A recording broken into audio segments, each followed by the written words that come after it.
आर्थिक विकास या धड्याच्या आता आपण पुढील विभागात प्रवेश करतोय. चला तर मग. तर आपण बघितलं की डॉक्टर दत्ता सामंत हे सर्व गिरणी कामगारांचा प्रश्न त्यांचं नेतृत्व करत होते आणि त्यांनी सर्व काही कायदे रद्द करण्याची अशी मागणी केली त्या संदर्भात. आता हा संप सुरूच होता आणि या संपाला सुरुवात होतानाच असं वाटलं कामगारांना की हा प्रश्न लवकर सोडवण्यात येईल. मग सुरुवातीच्या काळात काय झालं की गावाकडून मदत सुरू झाली, त्याच्यानंतर एकमेकांना मदत करणं हे आपल्या त्या कामगारांना फारसं अवघड गेलं नाही. त्याच्यानंतर काही विभागीय समित्या त्यांनी स्थापन केल्या, अन्नधान्य मदत निधी उभा केले. काही डाव्या पक्षांनी सुद्धा या संपाला मदत केली, म्हणजे अन्नधान्य पुरवण्यासाठी जेवण वगैरे. कारण कुटुंब होती ती, कुटुंब अशी कशी उद्ध्वस्त आणि अशी बिन जेवता वगैरे कशी राहणार, कारण कुणाच्याच घरामध्ये चूल पेटत नव्हती. परंतु हा अन्नधान्य मदत निधी संपूर्णपणे ठीक होता, परंतु जसा संप रेंगाळायला लागला तसा कामगारामध्ये फूट पडण्याची वृत्ती सुरू झाली. त्यांच्यामध्ये असंतोष निर्माण व्हायला सुरुवात झाली. आता या संपाला जवळजवळ 6 महिने पूर्ण झाले, परंतु केंद्र सरकारनं या संपाकडे पूर्णपणे दुर्लक्ष करून टाकलं. कामगारांनी जेलभरो आंदोलन सुरू केलं. सप्टेंबर 1982 मध्ये महाराष्ट्र विधानसभेवर जवळजवळ 1.5 लाख कामगारांचा मोर्चा गेला, परंतु काहीही त्याच्यामध्ये यश आलं नाही आणि उपयोग कसलाच झाला नाही. आता संपाला 1 वर्ष पूर्ण होऊन गेलं. आता एवढा प्रदीर्घ काळ म्हणजे हा पहिलाच संप होता आणि जवळजवळ 1.5 लाख कामगार हे बेकार झाले होते. त्यांच्या घरातल्या चुली थंड पडल्या होत्या, कारण कामच नाही. तर मग कसं जाणार, कसं काय पुढे जाणार आता. तर आणि त्याच्यामध्ये काय झालं की कापडापेक्षा पॉलिस्टरला महत्व जास्त आलं. पॉलिस्टर हे कापडाचाच एक प्रकार आहे, पण थोडा पोत त्याचा वेगळा असतो. त्याच्यामुळं मुळातच गिरणी कामगारातील कापडांच्या खपावर आता परिणाम असा झालाच होता.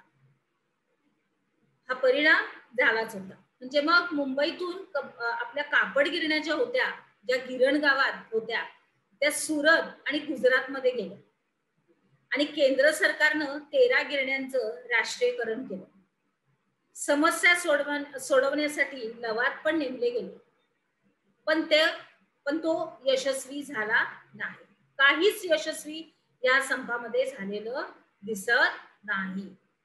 आता नवीन आर्थिक धोरण आधुनिक भारताच्या इतिहासामध्ये 1991 साल हे फार महत्वाचं आहे. परत एकदा ऐका, आधुनिक भारताच्या इतिहासामध्ये 1991 हे साल अतिशय महत्वाचं आहे. 10व्या लोकसभा निवडणुकानंतर केंद्रामध्ये PV नरसिंह राव हे प्रधानमंत्री झाले.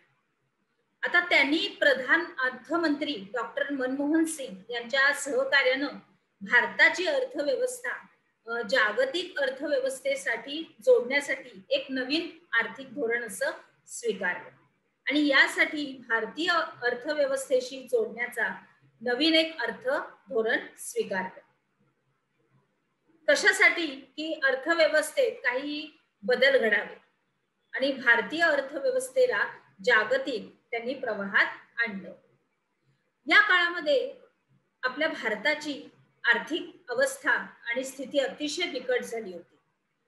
PV नरसिंह राव यांच्या अगोदर चंद्रशेखर यांचं सरकार होतं आणि या सरकारच्या काळामध्ये चलनवाढीचा दर 17% होता. किती टक्के? 17%.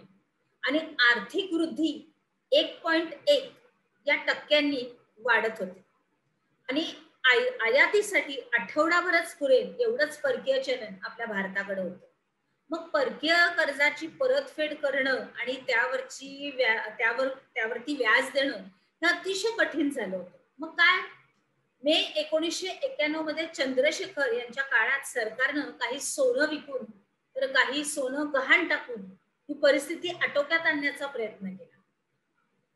चंद्रशेखर यांच्या अगोदर जे पंतप्रधान होते विश्वनाथ प्रताप सिंग यांच्या सरकारनं सगळ्या शेतकऱ्यांना सरसकट कर्जमाफी दिली होती आणि 10,000 कोटी रुपयांच्या पेक्षा जास्त असा बोजा हा अर्थव्यवस्थेवर टाकला होता. म्हणजे मग आता केंद्र व राज्य सरकारचं एकत्रित अंतर्गत कर्जाचं स्थूल हे राष्ट्रीय उत्पन्नाशी असलेलं प्रमाण सुमारे 55% एवढं झालं. 1980 मध्ये आपल्याला कर्ज $2,350 होतं. त्याच्यानंतर 90 आणि 91 मध्ये ते 8,380 एवढं कोटी डॉलर्स पर्यंत वाढलं. मग आता परकीय चलन साठा 100 कोटी डॉलर्स इतकाच आपल्या जवळ होता आणि इराकनं कुवेतवर त्याच ह्याच्यामध्ये इराकनं कुवेतवर आक्रमण करून तेलाच्या वाढलेल्या किमतीची पार्श्वभूमी ही त्याच्यामध्ये होती. आता भारताला परकीय कर्ज उभारणं हे अवघड झालं. मग आदिवासी भारतीयांनी आपल्या परकीय चलनातील ठेवी सुद्धा काढून घ्यायला सुरुवात केली. मग आता उपाययोजना या परिस्थितीतून बाहेर काढण्यासाठी पी.व्ही. नरसिंह राव यांनी डॉक्टर मनमोहन सिंग यांना अर्थमंत्री नेमलं आणि त्यांना सांगितलं ह्याच्यातून आपल्याला आता उपाययोजना काढायची आहे. त्यांनी दोषदुरुस्ती उपाययोजना म्हणजे करेक्टिव्ह मेजर्स केल्या, परिस्थिती बदलण्यास सुरुवात केली. ही सुरुवात होती.